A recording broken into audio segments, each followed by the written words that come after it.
क्या आप भी सीक्वल के अंदर सेम ही क्वेरी को बार बार लिखते हैं? Welcome to day 28 of mastering SQL. आज सीखेंगे कैसे हम व्यू को यूज करके जो हमारा रिपीटेटिव टास्क है उसको हम कम कर सकते हैं। तो दोस्तों हम लोग यहाँ पर सेम ही टेबल को यूज कर रहे हैं जो हमने प्रीवियस वीडियो के अंदर यूज करी है। तो हमारा जो टेबल है वो सेलेक्ट एवरीथिंग फ्रॉम ऑर्डर्स है। ऑर्डर्स के टेबल पे हम लोग वर्क कर रहे हैं। तो जैसे ये मैंने यहाँ पे क्वेरी लिखी हुई है, select product sum of the sales and sum of the profit from the orders table, जिसको हम ग्रुप बाय करेंगे प्रोडक्ट्स। तो जब मैं इसे यहाँ पे एग्जीक्यूट करूँगा तो मेरे पास एक एग्रीगेटेड डेटा आ जाएगा, दिस डेटा।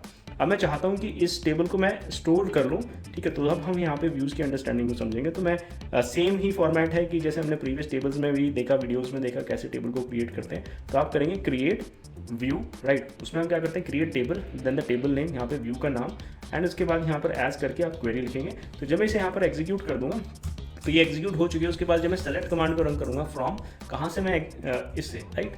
तो जब मैं इसे यहाँ पे एग्जीक्यूट करूँगा आप लोगों के बीच में, आप यहाँ पर चेक कर पाएंगे कि जो अब हमारा जो ये डेटा था एग्रीगेटेड, ये स्टोर हो चुका है प्रोडक्ट अंडरस्कोर समरी वाले एक तरीके से व्यू के अंदर, राइट। तो अब मुझे बार बार सेम क्वेरी नहीं लिखनी पड़ेगी। मैं इसे एग्जीक्यूट करूँगा और कोई भी अगर इसके ऊपर मुझे मान लीजिए कुछ भी आउटपुट चाहिए, जैसे कि यहाँ पे सम ऑफ द प्रॉफिट्स नेगेटिव में है, मुझे फिल्टर आउट करना है, मैं वो सारी चीज़ें यहाँ पे कर सकता हूँ इस व्यू वाले टेबल के ऊपर। देखा आपने, व्यूज की हेल्प से हम सेम क्वेरी को बार बार नहीं लिख रहे और रेपिटेटिव टास्क को हम एक ही व्यू टेबल्स क्रिएट करके यहाँ पर हम उसे यूज कर सकते हैं। सो नेक्स्ट सीक्वल हैक के लिए फॉलो एंड सब्सक्राइब करना मत भूलिए।